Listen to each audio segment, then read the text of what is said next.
आप देख रहे हैं नेड्रिक न्यूज, साहस सच कहने का। नमस्कार, मैं हूं आपके साथ प्रेरणा तलवार और आप देख रहे हैं नेड्रिक न्यूज। देश में परिस्थिति चाहे कोई भी हो, लेकिन सियासत है कि थमने का नाम नहीं लेती। सरकार का काम है देश की सेवा करना, लेकिन सरकार पक्ष हो या विपक्ष, सभी राजनीति के पन्नों पर अपना नाम गोदने के लिए उतारू खड़े हैं। न जाने पिछले कितने महीनों से राफेल मुद्दे पर सवाल खड़े हो रहे हैं और ये सवाल सीधा मोदी सरकार से हैं। देखा गया है कि राफेल के मुद्दे पर कांग्रेस ने लगातार मोदी सरकार को घेरा है और राफेल के मुद्दे पर एक बार फिर से कांग्रेस ने मोदी सरकार को घेरने की कोशिश की है। बता दें कि कांग्रेस की ओर से रणदीप सुरजेवाला और प्रियंका चतुर्वेदी ने प्रेस कॉन्फ्रेंस करके राफेल के मुद्दे पर मोदी सरकार को लपेटे में लेते हुए चोरी करने का आरोप लगाया है और एक बार फिर से कहा है कि चौकीदार ने चोरी की है। रणदीप सुरजेवाला ने इंडिया नेगोशिएशन टीम के हवाले से कहा कि जब कांग्रेस की सरकार 126 जहाज खरीद रही थी तब उनमें ट्रांसफर ऑफ टेक्नोलॉजी शामिल थी, मगर मोदी सरकार के सौदे में ये नहीं है। और इतना ही नहीं, बल्कि उन्होंने आगे कहा है कि चौकीदारी की तीसरी चोरी है कि चौकीदार स्वयं इंडियन नेगोशिएशन टीम को बाईपास करके 36 लड़ाकू जहाजों की नेगोशिएशन कर रहे थे।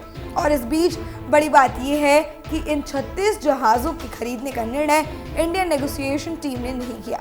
इसका नेगोशिएशन अजीत डोभाल ने किया है। सबसे पहले आपको बता दें कि कांग्रेस ने जो प्रेस कॉन्फ्रेंस रखी उसमें राफेल से जुड़े हुए क्या क्या पॉइंट्स उठाए गए। सबसे पहला, राफेल घोटाले के लिए पीएम जिम्मेदार हैं और इस सौदे में करप्शन है। 36 की कीमत अधिक है 126 से। उन्होंने कहा कि 36 राफेल की कीमत 63,450 करोड़ है और मोदी सरकार 36 की कीमत 59,132 करोड़ कह रहे हैं। चौकीदार की चोरी पकड़ी गई। अगला, राफेल की बैंक गारंटी हटी तो चौकीदार ने लूट लिया और पीएम ने राफेल बनाने वाली कंपनी के लिए कैबिनेट की बैठक की और बैंक गारंटी को खारिज कर दिया। रक्षा और कानून मंत्रालय कहता है कि बैंक गारंटी होनी चाहिए, तो मोदी जी ने 4,305 करोड़ का फायदा उठाया। 36 राफेल की कीमत में भारत की जरूरतों के मुताबिक कीमत शामिल नहीं की गई ताकि जहाजों की कीमत कम दिखाई जा सके। और इससे अगला है कि जब यूपीए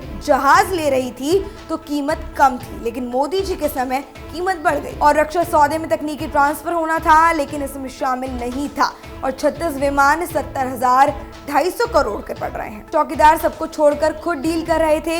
12 और 13 जनवरी में अजीत डोभाल फ्रांस गए और इस डील की बात की और इंडियन नेगोशिएशन टीम ने ये फैसला नहीं लिया। कांग्रेस की प्रेस कॉन्फ्रेंस में तो राफेल के मुद्दे से जुड़ी सभी दलीलें पेश की गई, लेकिन इसके अलावा जो गौर करने वाली बात है वो ये है कि राफेल विमान सौदे में कथित घोटाले को लेकर एक बार फिर सुप्रीम कोर्ट में सुनवाई हुई है और इस मामले में एक नया मोड़ आ गया है। दरअसल बुधवार को हुई सुनवाई के दौरान केंद्र सरकार की ओर से अटॉर्नी जनरल सुप्रीम कोर्ट को बताते हैं कि जिन डॉक्यूमेंट्स को अखबार ने छापा है वो रक्षा मंत्रालय से चोरी हुए थे। सरकार का कहना है कि वो इसकी आंतरिक जांच कर रहे हैं और एक तरफ कांग्रेस का ऐसा बयान तो वहीं दूसरी तरफ ये देखना होगा कि मोदी सरकार ने जो दलीलें पेश करी कि रक्षा मंत्रालय से कागजात चोरी हुए हैं, ये दावा कितना जायज है।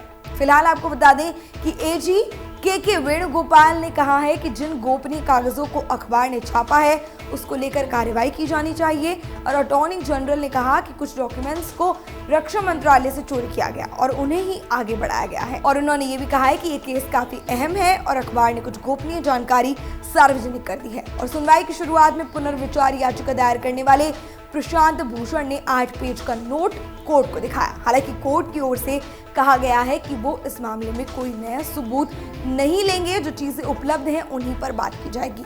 और आपको ये भी बता दें कि के वेणुगोपाल ने कहा है कि राफेल सौदे पर अगर न्यायिक समीक्षा होती है तो भविष्य की खरीद पर असर पड़ सकता है और उन्होंने कहा कि विदेशी कंपनियों को इस बारे में विचार करना पड़ेगा। उन्होंने ये भी समझाया कि अभी हमें संसद, मीडिया और कोर्ट की कार्रवाई को पार करना पड़ सकता है और उन्होंने ये भी कहा है कि मीडिया की तरफ से कोर्ट को प्रभावित किया जा रहा है। फिलहाल ये बात तो साफ हो गई है कि कांग्रेस इस पूरे दांव पेच में लगा हुआ है कि किसी भी तरह से मोदी सरकार की जो ये रणनीति है राफेल से जुड़ी हुई, उस पर जो पर्दाफाश करना है वो जल्द से जल्द किया जाए। लेकिन साथ साथ ये भी देखना होगा कि जो दलीलें मोदी सरकार पेश कर रही है, जो दावा उन्होंने किया है कि रक्षा मंत्रालय से राफेल से जुड़े हुए सीक्रेट पेपर चुराए गए हैं, तो वो किसने चुराए, सवाल ये भी खड़ा होता है। और सवाल ये भी खड़ा होता है कि अब कांग्रेस सरकार और मोदी सरकार के बीच में राफेल से जुड़ा हुआ जो टकराव बन गया है, उसके बाद दोनों सरकार या फिर सुप्रीम कोर्ट क्या एक्शन लेती है।